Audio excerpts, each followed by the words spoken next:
اور کاش तुम उस वक्त की कैफियत देखो जब फरिश्ते काफिरों की जानें निकालते हैं कि उनके चेहरों और पीठों पर मारते जाती हैं और कहते हैं अब आग के अजाब का मजा चखो।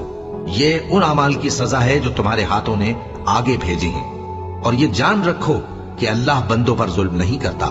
जैसा हाल फिरौनियों और उनसे पहले लोगों का हुआ था वैसा ही इनका हुआ कि उन्होंने अल्लाह की आयतों से कुफ्र किया तो अल्लाह ने उनके गुनाहों की सजा में उनको पकड़ लिया।